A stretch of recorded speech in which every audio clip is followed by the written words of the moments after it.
Climate చాలా బాగుంది. బహుశా నైట్ వర్షం పడింది. ఈరోజు లీవ్ పెట్టి ఇంటికాడ కూర్చున్నా.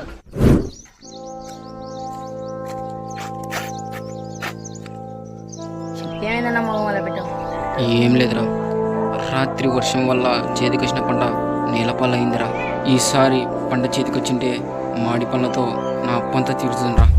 కానీ ఏం చేస్తాంరా, దేవుడు ఎలా రాసింది అలా అవుతుంది. కానీ నేను ఇంకా కూరుకుపోతున్నానని చిన్న బాధ అంతే. వర్షం అందరికీ ఒకటి కాదు.